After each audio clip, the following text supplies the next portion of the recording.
Mesdames, Messieurs,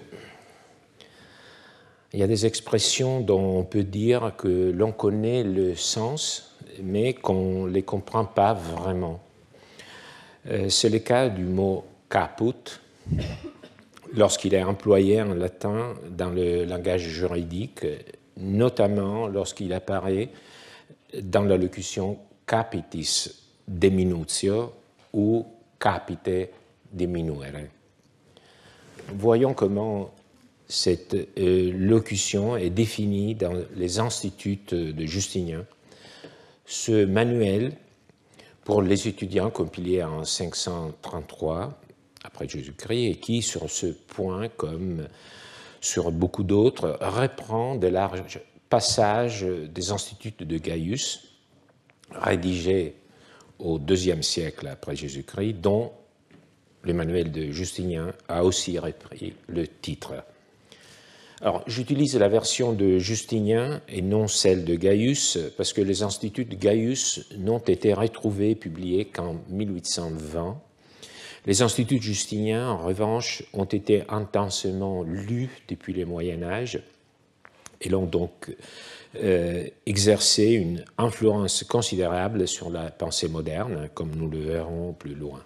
D'ailleurs, quoi qu'il en soit des différences entre les deux versions, la plus ancienne de Gaius et celle modernisée de Justinien, sur les points essentiels, les deux coïncident et c'est le principal pour nous.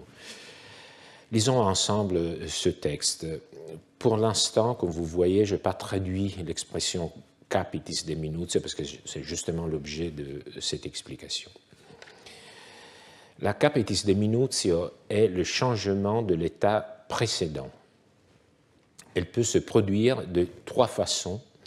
En effet, la capitis deminutio est soit maximale, soit moindre, que certains appellent aussi moyenne, soit minimale. Ainsi présentée, inscrite dans cette tripartition, la capitis deminutio nous apparaît fort claire.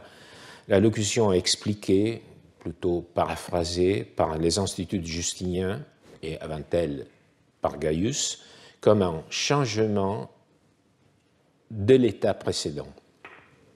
J'utilise le mot état qui correspond exactement au mot latin status et qui vient du verbe stare. Stare signifie demeurer, être debout. C'est un verbe que nous retrouvons en français dans rester ou exister. Status signifie donc la condition, la manière d'être à un moment donné. Donc la condition, la manière d'être à un moment donné. Ça, c'est status. Un autre mot que nous pourrions utiliser, c'est statut, qui vient du verbe statuo, établir. Les deux sont équivalents pour ce qui nous concerne. Par état ou statut, nous entendons le cadre juridique dans lequel se trouve un individu. On parle aujourd'hui de statut de l'enfant, statut du réfugié, statut des fonctionnaires. Si nous voulions suivre les raisonnements des anciens, tel qu'il est exprimé dans les instituts de Justinien, nous pourrions établir une sorte d'équivalence que j'ai essayé de afficher. Deminutio équivaut à commutatio, donc à changement, et caput équivaut à status, état, ce qui donne comme résultat changement de la condition juridique d'une personne. De cette manière, nous aurions, pour ainsi dire, adapté, ou plutôt, j'utilise ce verbe, assimiler, cette expression latine énigmatique à notre langage moderne. Ceci faisant, nous arrivons à l'entendre. Bien évidemment, nous comprenons cette locution, mais nous annulons aussi toute la distance, toute la particularité de l'expression. Permettez-moi de vous prévenir, en sortant de ce cours, si on vous demande ce qu'est la capitis deminutio, tout ce qui vous viendra à l'esprit de répondre sera cette paraphrase. Vous allez répondre, c'est le changement de statut juridique d'une personne. C'est presque inévitable. Nous avons tendance à assimiler l'inconnu à ce que nous connaissons déjà, et je pense que c'est justement pour éviter ce risque que l'histoire doit être présentée de manière analytique, en prêtant attention à chaque mot, parce que c'est seulement par les biais des mots nous pouvons voyager, nous rapprocher du passé, et ne pas rester toujours sur place, dans le présent. Alors, pour comprendre un peu mieux la Capitis Diminutio, ne nous limitons pas à cette paraphrase, parce que je vous ai dit, la paraphrase, ça gomme un peu la signification de l'expression. Et pour l'instant, limitons-nous à la lecture de la première ligne de chaque paragraphe où l'on trouve une définition. Alors, comme je vous ai dit, alors, on lit maintenant les instituts de Justinien, mais derrière ce texte, il y a les instituts de Gaius. Vous savez déjà que Gaius a proposé un manuel vraiment très bien agencé. Et l'une des formes qui permet de mieux suivre le déroulement d'un discours d'un enseignant, c'est la régularité. Donc vous voyez qu'à chaque paragraphe, il commence par une définition. Et nous limitons maintenant à lire les définitions. La Capitis Diminutio est maximale quand quelqu'un perd à la fois sa citoyenneté et sa liberté. La Capitis Diminutio est moindre ou moyenne quand on perd la citoyenneté, mais on conserve la liberté. La Capitis Diminutio est minimale lorsque la citoyenneté et la liberté sont maintenues, mais l'état d'un homme est modifié. Alors, de ces trois conclusions, de ces trois définitions, on peut tirer une conclusion. Ce changement de statut n'est donc appelé Capitis Diminutio que par rapport à trois critères: la citoyenneté, la liberté et, on peut l'ajouter dès à présent, pouvoir familial, qui est un peu plus caché dans cette définition. Les instituts justiniens clarifient bien ce concept, puisqu'à la fin de cette section, dont nous avons lu le début, elles ajoutent que d'autres types de changements ne constituent pas, à proprement parler, une Capitis Diminutio. Ceux dont la dignité, plutôt que l'état, est modifié, ne subissent pas de Capitis Diminutio. Par conséquent, on est d'accord que ceux qui sont exclus du Sénat ne subissent pas de Capitis Diminutio. Donc, être exclu du Sénat des Roms, un peu comme n'être pas réélu au Sénat de la République, est un changement en termes de dignité. On n'est plus un sénateur. On ne souffre pourtant pas de Capitis Diminutio. Alors, les instituts, elles aussi, sont un manuel pour des étudiants, et cette façon de procéder par antithèse, parce que vous avez vu, il y a une définition de ce qu'est la Capitis Diminutio, ensuite ce qui n'est pas la Capitis Diminutio, c'est procéder par antithèse, est très pédagogique, et elle permet de dégager, en soulignant les différences, les contours de l'objet que l'on définit. Et ce principe reste bien fixé dans la mémoire, dans notre mémoire. Il n'y a Capitis Diminutio que lorsque le changement de statut concerne la citoyenneté, la liberté ou la soumission au pouvoir familial. Alors, venons-en maintenant aux exemples mis en avant par les instituts de Justinien que nous avions laissés de côté, c'est-à-dire les présupposés pour qu'une Capitis Diminutio se produise. Je vous préviens, il faudra que vous preniez des notes.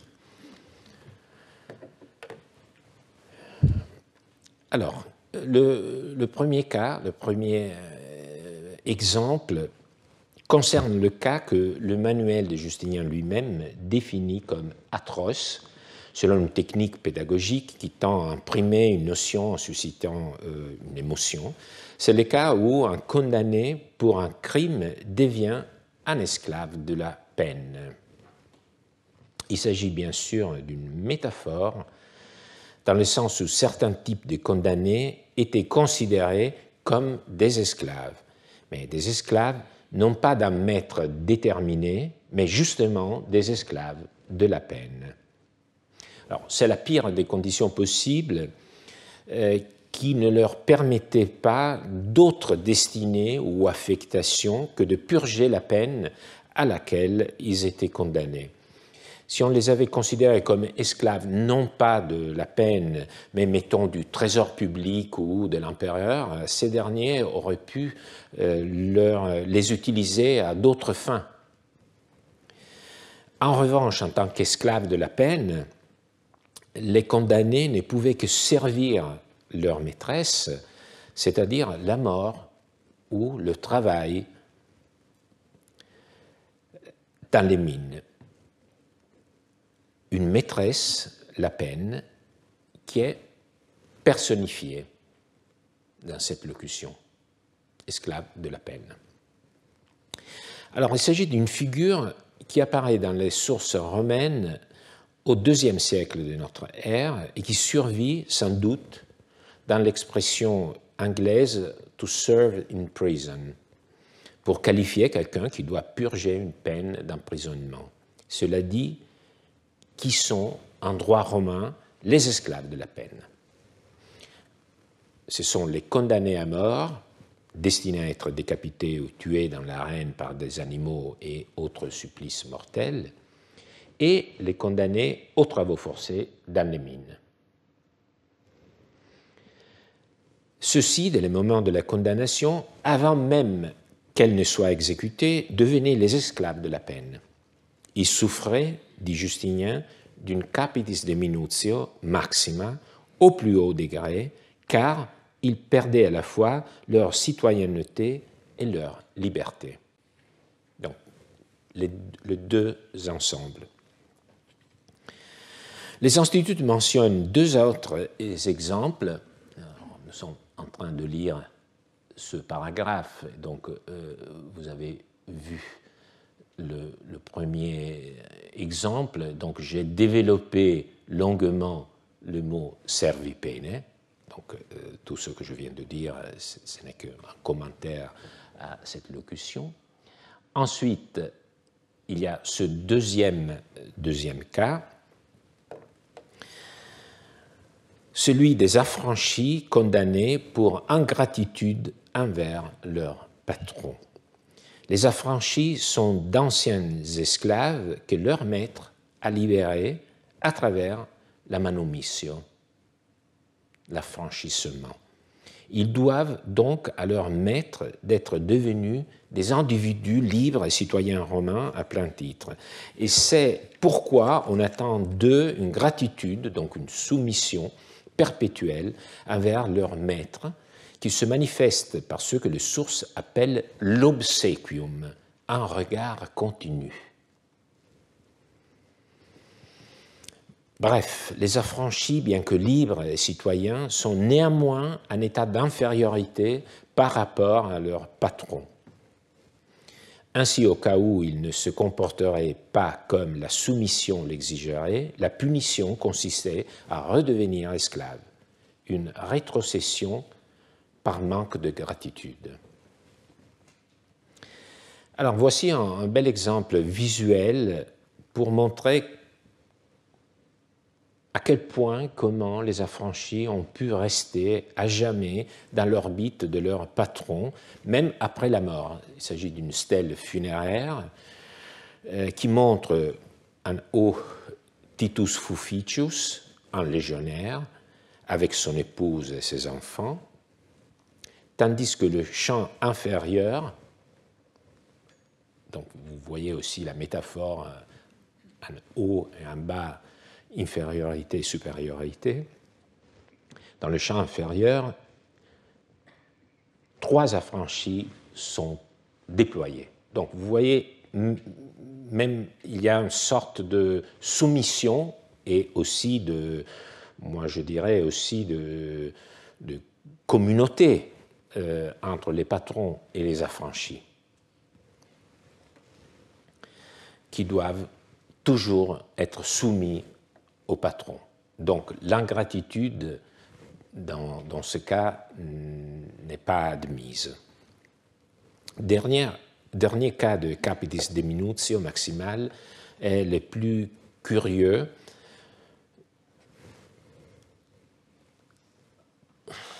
Ceux qui ont accepté d'être vendus pour partager le prix obtenu. C'est le cas d'un homme libre qui se fait passer pour un esclave. Pourquoi se faire passer pour un esclave? Parce que de mèche avec un autre, il se fait vendre. L'acheteur, ignorant la supercherie, paye, puis le prétendu esclave se dit libre. En tant que tel, il annonce tranquillement à l'acheteur qu'il va s'en aller et que l'autre ne peut pas le retenir. Entre-temps, ce rusé personnage s'est accordé avec le vendeur pour toucher une partie du prix. Donc une vraie arnaque. Les Romains ont réagi en refusant que celui qui avait été vendu comme esclave en trichant sur son statut puisse ensuite faire valoir sa condition sujet libre. Il restait esclave auprès de celui auquel il s'était laissé vendre. Alors, je passe les détails sur la manière dont cela a été réalisé. Ce qui compte, c'est que cet arnaqueur perd sa citoyenneté et sa liberté, et qu'il subit donc une capitis diminutio maximale. Alors, si l'on peut tirer une conclusion des trois cas, il s'agit des trois situations dégradantes dans lesquelles l'esclavage est la conséquence soit d'un crime très grave, qui dans un certain sens place les criminels en dehors de la communauté, l'idée de leur éduquer étant étrangère malheureusement au droit romain, soit la conséquence d'une situation où un individu se met presque lui-même sur une pente qui le mène vers l'esclavage. L'affranchi ingrat, qui était esclave, le redevient. Et celui qui s'est fait vendre en se faisant passer pour un esclave voit son faux semblant transformé en réalité juridique. Je voudrais ajouter ici, en la reprenant des instituts de Gaius, une autre figure de capitis diminutio maximale. Vous voyez ici le texte. Peu à peu, je vous converte au latin sans traduction. Ça va arriver.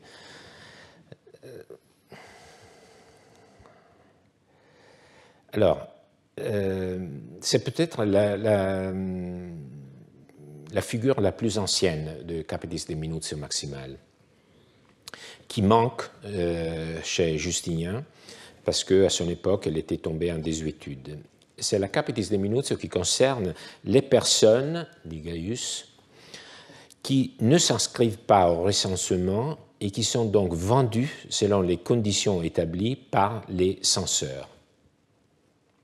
Ils sont vendus, incensis, sont pas fait inscrire au recensement, et donc on ordonne et qui soient vendus selon les conditions établies par les censeurs. Alors, tous les 5 ans, il y avait à Rome un recensement qui, à une époque plus récente, concernait également les habitants de la Provence. Donc, nous connaissons tous le recensement qui a amené Joseph et Marie à Bethléem. Les citoyens devaient se déclarer leur richesse. Cet acte sur lequel veillaient les censeurs permettait de dresser des listes pour la conscription militaire et le paiement des impôts. Ne pas se faire recenser, c'était donc se mettre en dehors de la communauté, parce que c'était, couper tous les liens de solidarité avec sa communauté. d'où la conséquence d'être vendu comme esclave, sans doute en dehors du territoire de Rome. Alors, ici, vous voyez une scène de recensement célèbre, parce qu'elle est gardée au Louvre. C'est l'hôtel dit de Domitius Enobarbus. Alors, les deux personnages ici assis représentent des scribes, dont des collaborateurs du censeur. On voit très bien ici le codex. Ce n'est pas une tablette, vous voyez une dimension assez large parce que c'était le registre des citoyens de Rome.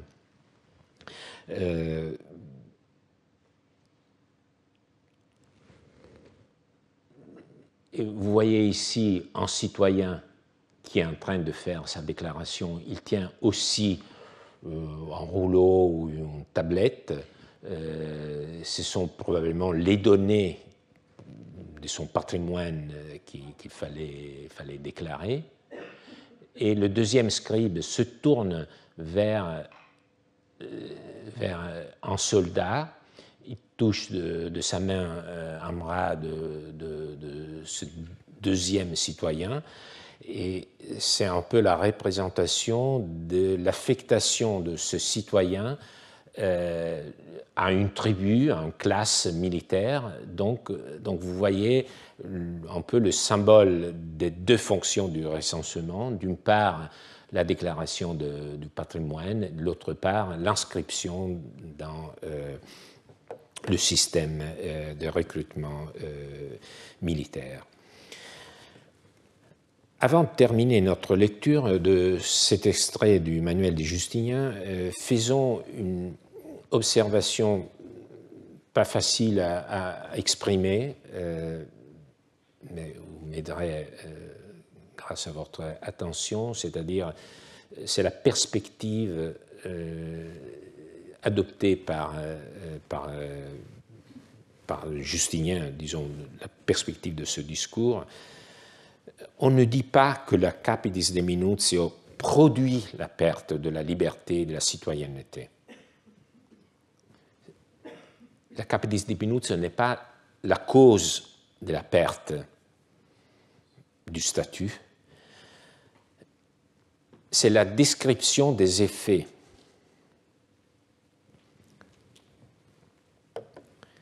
Donc, elle n'est pas la source, mais la conséquence. Alors, cette perspective, c'est-à-dire celle des effets, ne concerne pas seulement le premier cas de la première figure de Capitis de Minutio maximale, mais aussi les autres. Nous voyons maintenant le deuxième cas de Capitis de Minutio, moindre ou moyenne, qui se produit lorsque la liberté est préservée, mais que la citoyenneté est perdue. C'est le cas de celui qui est frappé par une sanction aussi pittoresque que l'esclavage de la peine, dont le nom oscille entre métaphore et réalité, l'interdiction de l'eau et du feu. Un individu se voit interdire l'usage de l'eau et du feu. Dans le territoire de Rome, en clair, il est privé des moyens vitaux de subsistance. À l'origine, il s'agissait d'une personne qui décidait de soustraire à une accusation criminelle en quittant le territoire de Rome pour s'exiler volontairement. Après son départ, l'interdiction de l'eau et du feu était prononcée par un magistrat. Concrètement, personne ne pouvait aider l'exilé ou le cacher, et s'il était retrouvé sur le territoire romain, n'importe qui pouvait le tuer en toute impunité. Celui qui avait subi l'interdiction de l'eau et du feu perdait sa citoyenneté, c'est du moins ce que nous dit Gaius, et après lui Justinien, tout en restant libre. Il était en somme apatride, à moins d'être reçu par une cité autre que Rome et acquérir ainsi une nouvelle citoyenneté.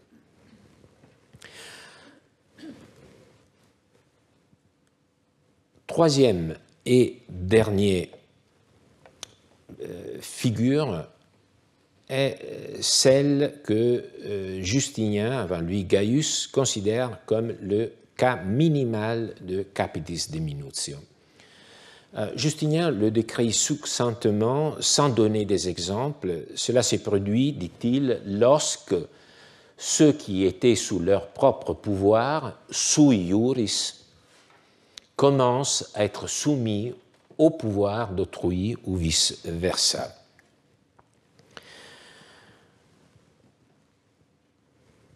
Gaius le dit de façon plus transparente en donnant plusieurs exemples. L'un d'eux est celui de la femme qui accepte de passer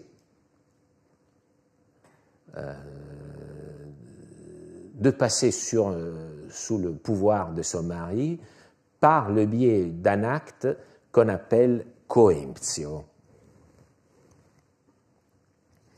c'est-à-dire, de manière un peu troublante, achat. Dans les deux cas, alors, arrêtons un peu sur ce cas. Vous voyez, en droit romain, une femme pouvait se trouver dans deux situations différentes vis-à-vis du pouvoir. Soit elle était sous le pouvoir du père, soit elle était sui iuris. Alors, nous dirions pour ce deuxième cas qu'elle était indépendante, mais les Romains qui ont souvent leur regard rivé au pouvoir préféraient dire qu'elle était dans son propre pouvoir. Donc il y a toujours un pouvoir, même si c'est son propre pouvoir. C'est ça que l'expression sui iuris signifie, vraiment. S'appartenir, être sous son propre pouvoir. Dans ce deuxième cas, une femme était dans la même position d'un père de famille, à ceci près qu'elle ne pouvait pas avoir des enfants sous sa puissance. C'était la seule différence. Et aussi, il y avait une sorte de tutelle, mais qui était plus, disons, un simulacre de tutelle. Donc, côté pouvoir, elle était dans la même position d'un père de famille. Alors, au moment du mariage, au vu de cette situation de deux parts, s'il s'agissait d'une fille encore sous la puissance du père, son père pouvait décider de la faire passer sous la puissance de son futur époux.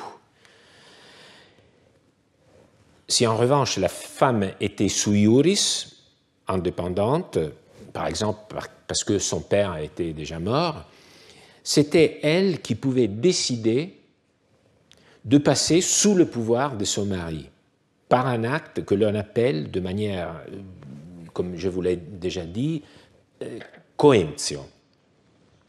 Alors, dans les deux cas, cela signifiait que cette femme devenait, du point de vue juridique, comme une fille de son mari.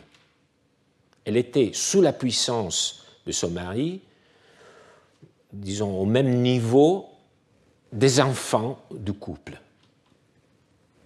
Situation, disons, de pouvoir, du point de vue du pouvoir. Comme les enfants étaient sous le pouvoir de leur père et comme l'épouse était sous le pouvoir de son père, enfant et mère étaient sur le même niveau. Alors, une question s'impose, je sais, pourquoi passer sous le pouvoir de son mari? Alors, franchement, beaucoup pensent avoir la réponse, ce n'est pas mon cas. Je ne sais pas non plus s'il était courant dans la pratique que la femme se soumette au pouvoir de son mari, ou s'il était plus courant qu'elle reste indépendante ou sous le pouvoir de son père. Donc, je ne connais pas les motivations pratiques, les mobiles, ni si c'était une pratique courante. Alors, il faut l'avouer, il y a des aspects très importants du droit romain du point de vue de l'application que nous ignorons. Alors, qu'est-ce qu'on fait normalement? Qu'est-ce que les chercheurs font dans des cas semblables? ils plaquent un modèle sur l'Antiquité. Ils essayent, disons, de faire une hypothèse. Donc, vous ne serez pas surpris d'apprendre ce que l'on dit généralement à ces propos. Dans les temps anciens, les femmes se soumettaient au pouvoir de leur mari, et dans le temps plus récent, elles restaient le plus souvent indépendantes. Alors, vous l'avez compris, c'est comme si on appliquait une loi d'évolution au droit romain en projetant, ça c'est intéressant, le chemin de l'émancipation féminine sur l'Antiquité. Soit dit en passant, émancipation, c'est un mot qui contient la racine manus, le mot manus, plus le suffixe e, qui implique, disons, le mouvement à partir d'un lieu, un éloignement. En fait, les pouvoirs du mari sur sa femme s'appelait manus. Et je vous montre ici une stèle funéraire pour ce couple.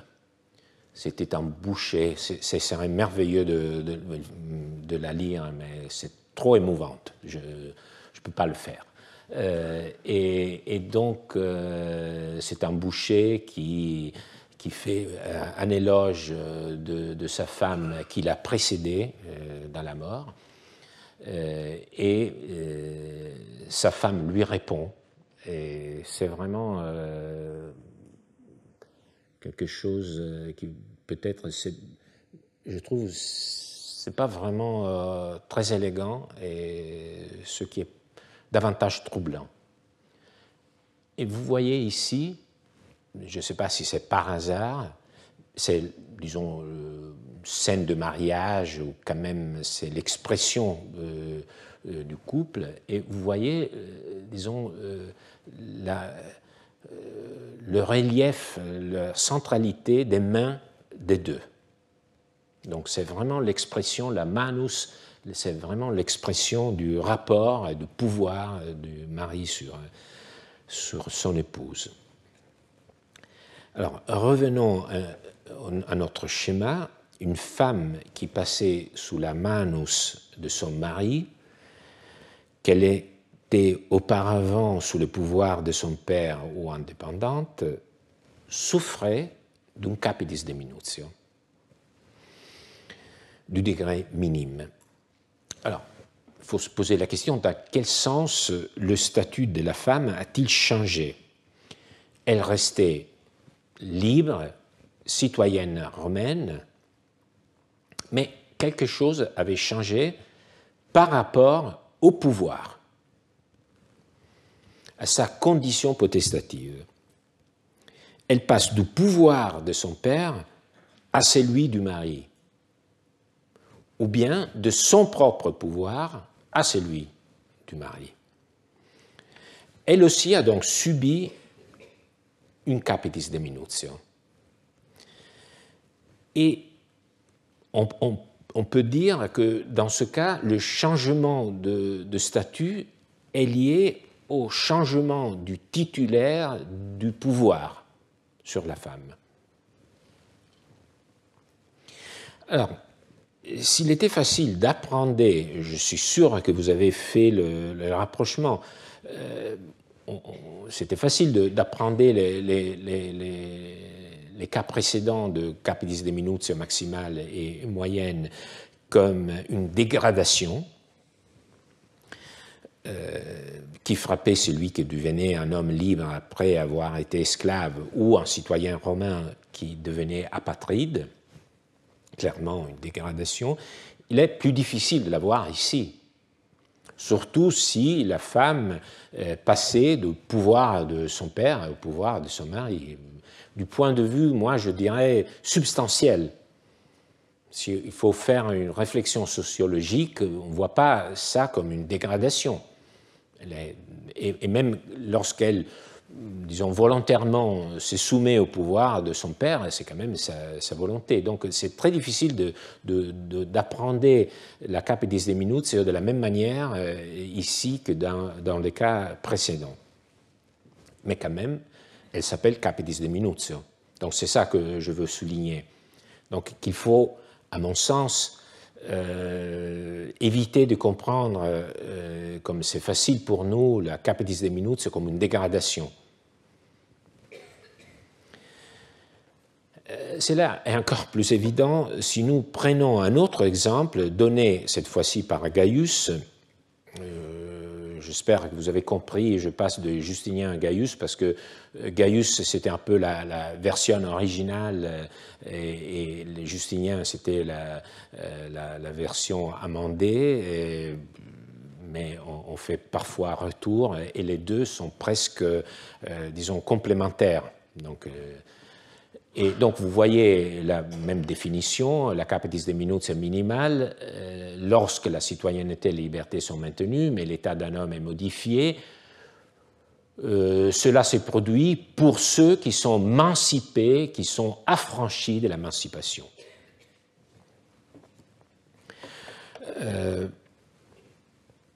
Alors, c'est une personne qui est émancipée par son père de famille encore vivant. Mettons le fils aîné, qui devient ainsi, je suis sûr que vous avez compris, s'il est sous le pouvoir de son père et il en sort, il devient sui iuris.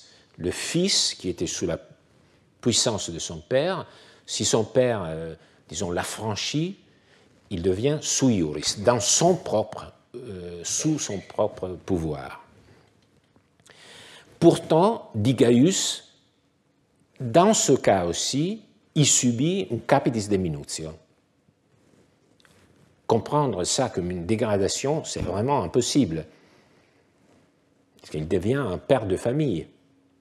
Celui qui était sous la puissance d'autrui, il devient indépendant. Donc, ce n'est pas du point de vue sociologique qu'il faut comprendre la Capedis de Minutio, mais c'est un dispositif qui a une signification juridique, quelque part, qui nous échappe jusqu'ici. Alors,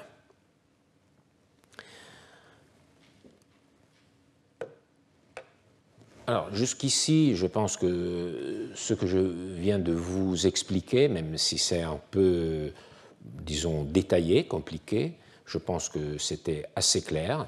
Et c'était clair parce que je n'ai fait que commenter des manuels qui sont très très clairs. C'est pas clair? Il y a 3 Capedis de Minutiones, maximale, moyenne et minimale. Ça dépend de la perte de la citoyenneté et liberté dans le premier cas. Deuxième cas, on perd seulement la citoyenneté. Troisième cas, il y a un changement de statut par rapport à la puissance, au pouvoir auquel une personne est soumise.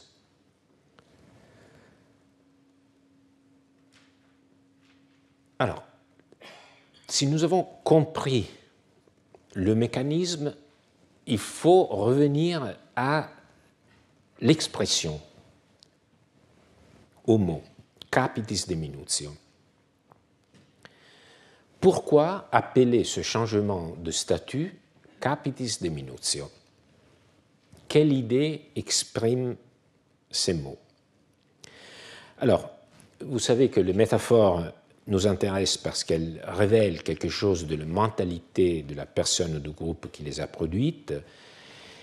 Ici, il s'agit évidemment d'une métaphore corporelle, mais quel en est le sens? Avant de chercher à le retracer, une considération s'impose. Nous avons affaire ici à une trajectoire que nous avons déjà rencontrée auparavant.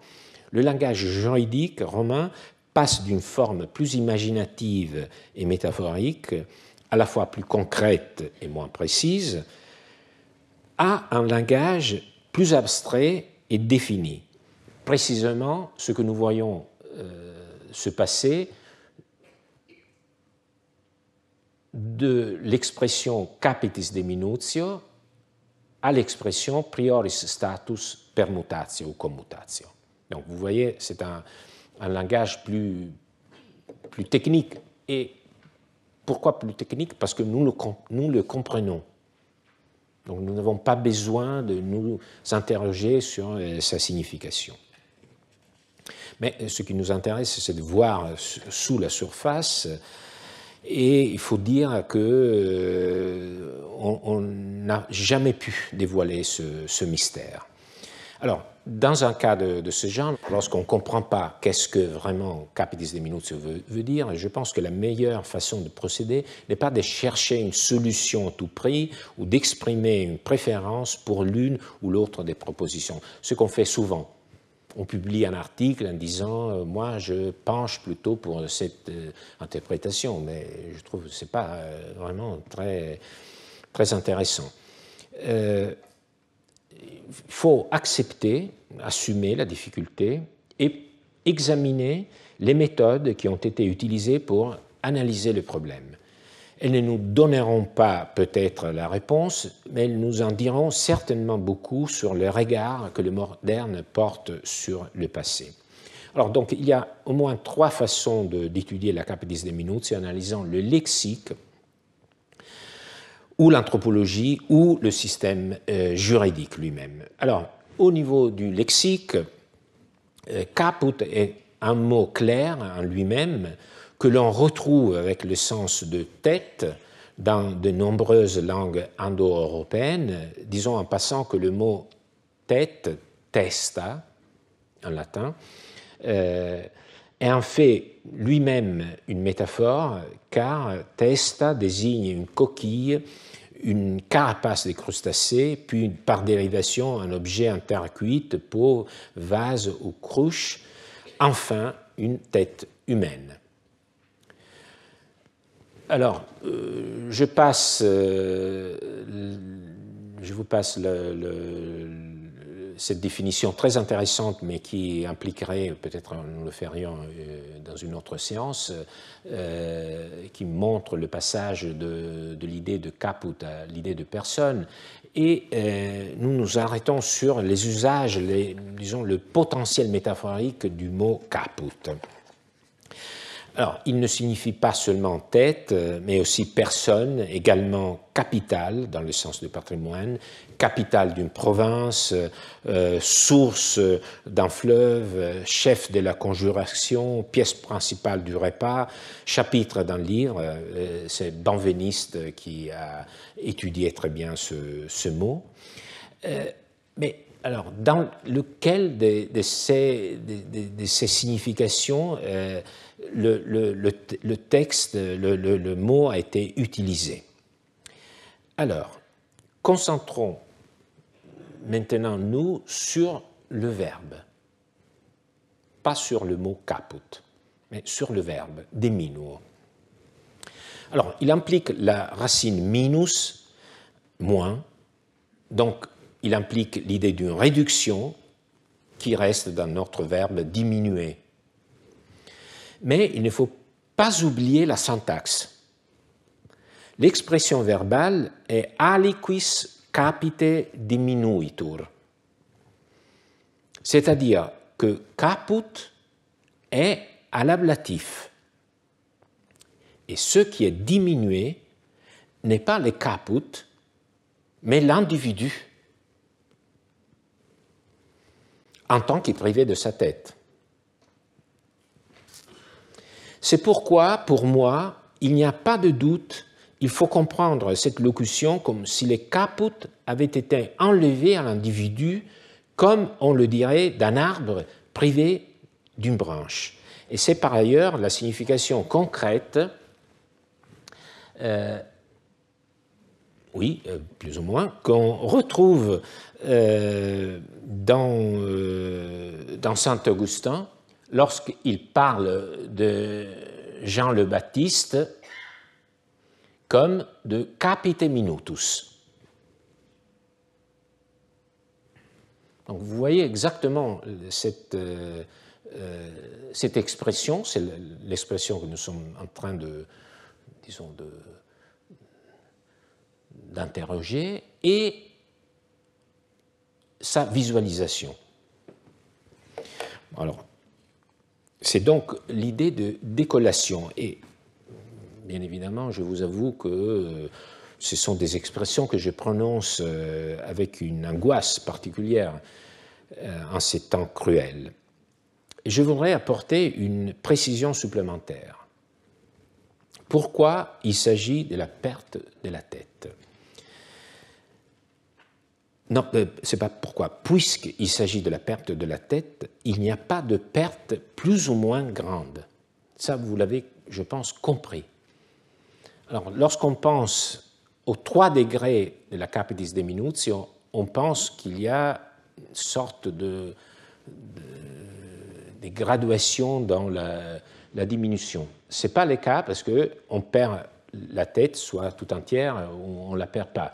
Donc, c'est un peu, disons, l'écho produit en nous par le mot capitis diminutio, le verbe diminuere, les 3 degrés qui font penser à une gradation de la capitis diminutio. Mais la capitis diminutio, si on la comprend comme cela nous apparaît très clair, est unitaire.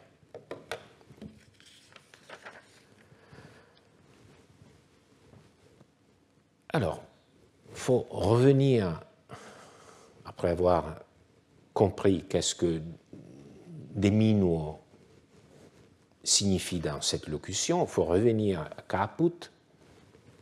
Alors, abordons la voie anthropologique, peut-être c'est trop important pour ce que je vais dire.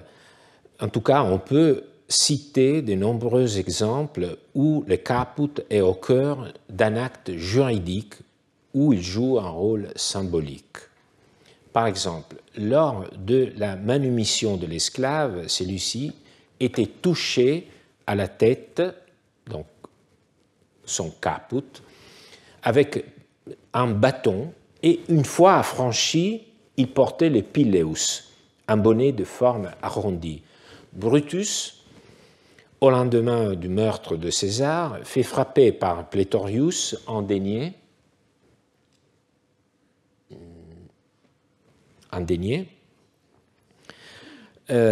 au revers duquel figure une image très significative.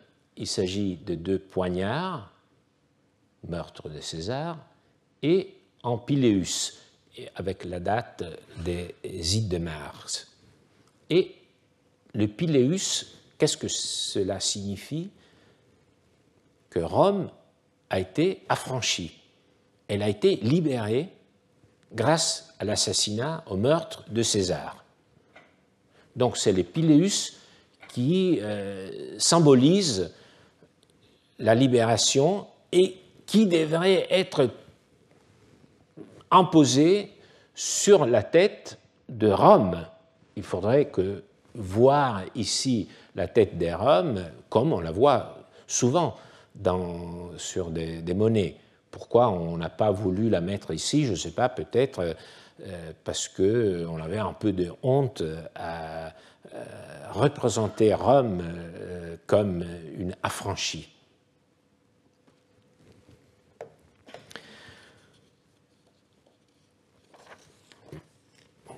Je vais vite et donc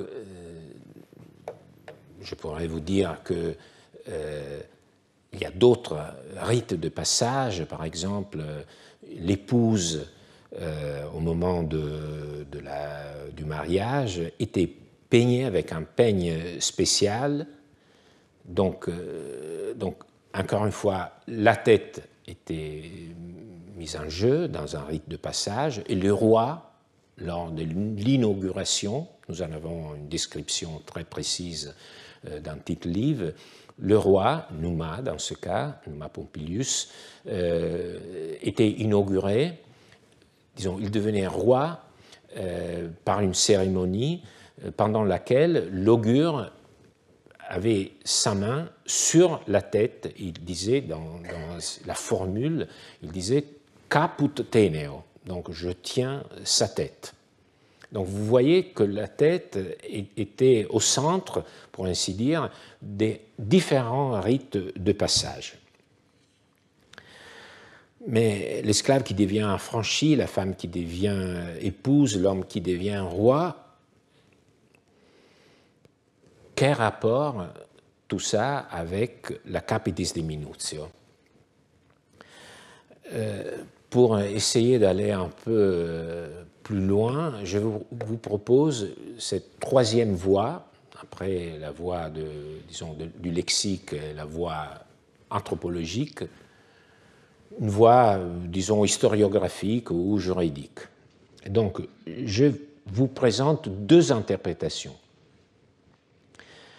La première est celle de François Othman, un juriste français né en 1524 qui se convertit au protestantisme en 1547, s'installant en Suisse et à Strasbourg, d'où il soutint par des très, très nombreux écrits ses coreligionnaires et contribua à construire le discours de la résistance au roi lorsque son gouvernement s'avère tyrannique. En 1569, ce grand intellectuel publie un commentaire aux Instituts de Justinien et quand il parvient au chapitre 16 du premier livre des Instituts, Othman se doit d'expliquer la signification de la locution capitis diminutio, comme nous sommes également en train de le faire. Alors, j'imagine que vous comprenez, quand je vous présente de textes de ce genre, je veux aussi vous montrer quelle est la profondeur, l'épaisseur même de l'historiographie sur le droit romain. C'est un axe autour duquel le droit romain s'est bâti toute une réflexion. C'est l'un des axes, pour ne pas dire le principal, l'un des principaux axes de réflexion et de formation d'un discours public dans l'Europe à partir du Moyen Âge jusqu'à nos jours. Donc, ce n'est pas étonnant de voir en 1569 quelqu'un qui fait exactement la même démarche que nous sommes en train de faire. Alors, il faut dire tout de suite que l'hypothèse de Othman, qui a eu un succès énorme, continue d'être mal comprise par ses lecteurs. C'est un cas où une hypothèse a eu beaucoup de succès parce qu'on a mal compris ce qu'il avait dit. Alors, il part, Othman, du point de vue que chaque individu doit sa position juridique à son appartenance à trois groupes, les citoyens, les libres et la famille. Cela, nous le savons. Othman constate ensuite que du point de vue de ces groupes, la perte d'une tête signifie le départ d'un de ses membres. Donc, capitis diminutio signifie à l'origine qu'un groupe perd un de ses éléments. C'est une situation qui affecte le groupe plutôt que l'individu. Et c'est ça l'hypothèse qui a eu un succès retentissant. Le problème, c'est que Othman ne s'arrête pas ici, il poursuit et il explique que si ça c'est le point de départ, il y a une deuxième partie. Il dit que les juristes romains ont inversé cette expression et l'ont envisagé du point de vue de l'individu, pas du groupe. Et donc, perdre sa tête signifie perdre sa position juridique telle qu'elle est définie par l'appartenance à un groupe. Et donc, caput signifie la position juridique d'un individu par rapport à un groupe. Et il faut dire, cette interprétation d'Othman, au bout du compte, ne nous dit pas vraiment grand-chose.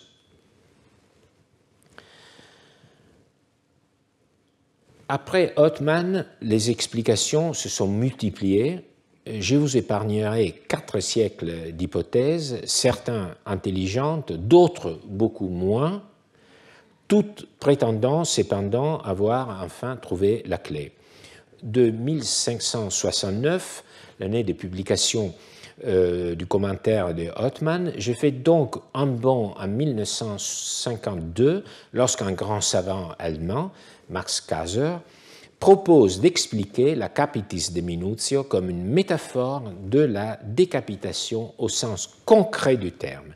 C'est-à-dire que, par exemple, les citoyens qui, ne s'étant pas inscrits au recensement et vendus comme esclaves en dehors du territoire de Rome, étaient considérés comme s'il avait été métaphoriquement décapité.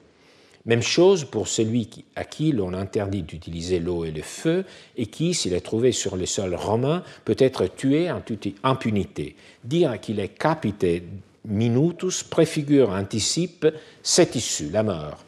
Je laisserai de côté diverses faiblesses de cette hypothèse que Kaiser lui-même n'a pas manqué de souligner. Je dirais seulement que, dans une certaine mesure, les juristes romains ont compris la capitis de minutio de la même manière que Kaiser. Ils assimilaient la capitis de minutio à la mort. Les passages de ce genre sont nombreux. Je n'en citerai qu'un, de Gaius, vous l'avez compris, l'un de mes préférés. Les sujets et les contrats de société par lesquels deux ou plusieurs personnes s'associent pour poursuivre un but commun et partager les profits et les pertes. Il s'agissait d'un contrat qui impliquait une forte collaboration, presque un esprit de fraternité, de sorte que la mort d'un associé, c'est étrange pour nous, était considérée comme dissolvant la société, le contrat. Il n'en allait pas de même pour d'autres contrats où l'obligation passait aux héritiers. Dans la société, la mort était irrémédiable, elle dissolvait les contrats. Mais il en allait de même pour la capitis de minutio. Gaius le dit très clairement, comme il en a l'habitude, on dit que le contrat de société est dissous aussi à cause de la capitis de minutio, puisque pour la raison civile, c'est le droit civil, mais ça ne nous étonne pas parce que nous avons cette expression, par exemple, dans la locution raison d'État.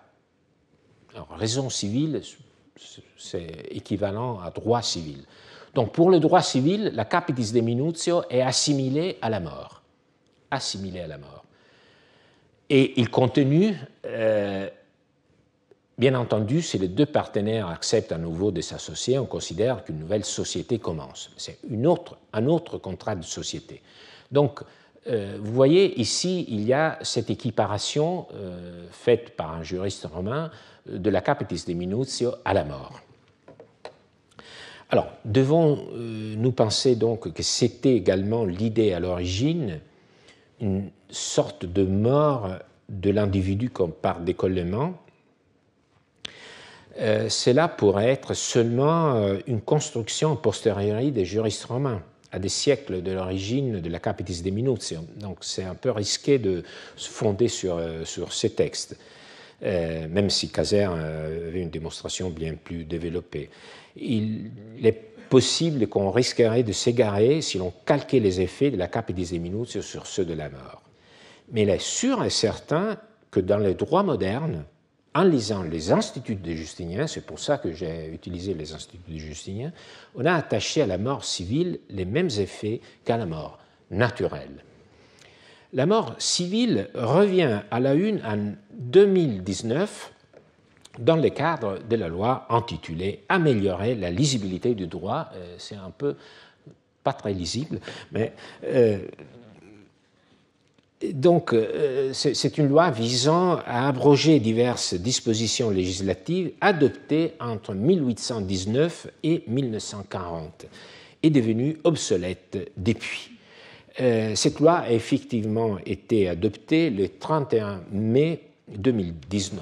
Non, ce n'est pas peut-être la date, c'est 11 décembre 2019. Alors,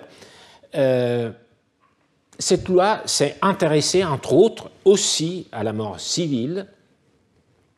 Lisons ce qu'en dit le rapport rédigé par Madame Nathalie Delattre au nom de la commission des lois qui a été présenté au Sénat pour convaincre les élus à voter cette proposition de loi. c'est l'explication qu'on lit dans le rapport, issue du droit romain, la mort civile vise à priver l'individu de ses droits civils, notamment à la suite d'une condamnation aux galères ou au bannissement de la cité. Elle a longtemps constitué les pendants civils des condamnations pénales les plus graves. Alors, nous comprenons de ces premières lignes du rapport que la capitis deminutio avait été accueillie dans le droit français moderne sous le nom de mort civile, c'est-à-dire qu'on a laissé tomber les noms de capitis deminutio, assez obscur, mais on a repris l'idée de l'équiparation à la mort. Et comme Gaius parlait de mort selon la ratio civilis, on l'appelait mort civile. Alors, poursuivons la lecture du rapport de 2019. Appliquée sous l'Ancien Régime, cette notion fut reprise par l'article 25 du Code civil napoléonien. Je passe on le lit. Par la mort civile, le condamné perd la propriété de tous les biens qu'il possédait. Sa succession est ouverte au profit de ses héritiers, auxquels ces biens sont dévolus de la même manière que s'il était mort naturellement sans testament. Donc, sa succession s'ouvre tout comme s'il était mort. Donc, vous voyez cette fiction, cette équiparation à la mort naturelle. Frappé des morts civiles, l'individu ne peut ni ester en justice ni contracter un mariage. Alors, la mort civile fut définitivement supprimée en 1854, donc c'était déjà bien évidemment aboli, donc ce n'est pas en 2019 qu'on l'abolit, elle était déjà abolie en 1854. Je vous passe les détails, vous comprenez, il restait 2 articles, mais notamment un article qui disait de la loi 1854 qui disait « la mort civile est abolie ». Est-ce qu'en 2019, faut-il abroger cet article? C'est ça la question. Je répète, en 1854, on a aboli la mort civile par une loi qui disait, en son article premier, « la mort civile est abolie ». C'est l'article qui est resté. Donc, il y a cette abolition de la mort civile, loi de 1854. En 2019, on commence à réfléchir sur les lois qu'il faut abroger parce qu'elles sont vieillies. On tombe sur la loi du 1854, dont restent 2 articles, surtout le premier qui dit la mort civile abolie. Est-ce qu'il faut abroger cette disposition ou pas? Alors, vous comprenez le dilemme, parce que je pense que dans un débat extrémiste, si on abrogeait l'article qui avait abrogé la mort civile, on aurait pu penser qu'elle était revenue à la vie. Donc, la décision a été celle de retenir, de ne pas abroger cet article qui abolit la mort civile pour rendre clair qu'elle demeure abolie. C'est intéressant de lire la motivation. Cette disposition, même si elle a épuisé ses effets juridiques, conserve un intérêt historique, une valeur symbolique. Et ensuite, le rapport insiste sur les vertus historiques et pédagogiques de cette disposition. Donc, on l'a gardé, et ce débat nous apprend qu'il existe des normes sans valeur juridique, mais qui ont une valeur symbolique. Et c'est intéressant parce que c'est l'idée qui est avancée par ceux qui propose, par exemple, la personnification des rivières et des animaux. Nous en avons parlé l'année dernière. Disons-le, si on parle de la personnification des objets naturels, c'est l'inverse de la mort civile, c'est la vie civile.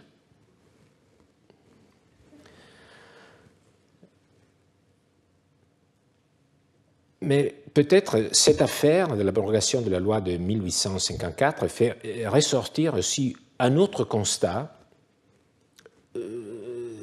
qui me touche beaucoup, que je n'arrive pas souvent à exprimer. à savoir qu'il est difficile d'évacuer du monde du droit les idées une fois qu'ils sont entrés. Il y a une sorte d'entropie, je ne sais pas comment la définir, des idées juridiques. Surtout quand elles sont d'une telle puissance métaphorique, comme la capitis de minutio. Alors, par ce détour, nous avons suivi jusqu'à présent l'une des deux idées dominantes chez les juristes romains, celle de la capitis de minutio comme phénomène assimilé à la mort, qui tire son nom de la décapitation. Il y a une autre occasion où les juristes romains laissent entrevoir le sens qu'ils attribuaient à cette expression, c'est lorsqu'ils disent qu'un esclave n'a pas de caput.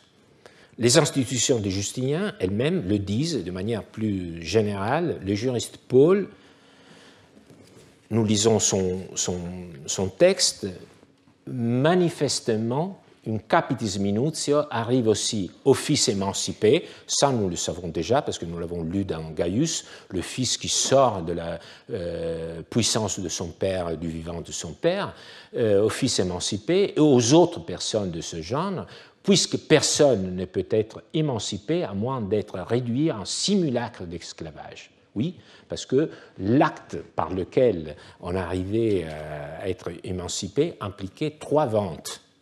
3 fois, il fallait vendre, disons de façon symbolique, son fils et ensuite l'affranchir.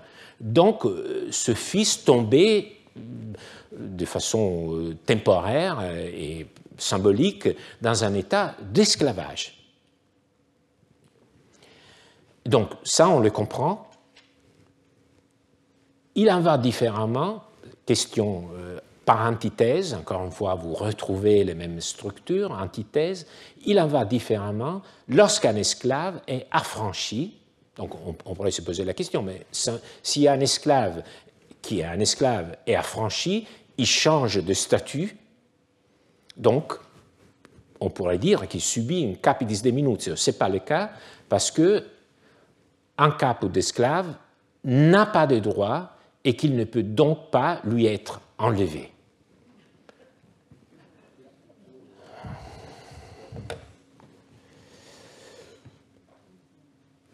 Au bout du compte, la capitis de minutio était-elle la métaphore de la mort ou caput était-il une notion métaphorique de la condition d'homme libre, disons de son existence pour le droit? Je ne pense pas pouvoir résoudre ce dilemme, vous l'avez compris. Nous sommes confrontés à une métaphore que nous ne sommes plus en mesure d'interpréter.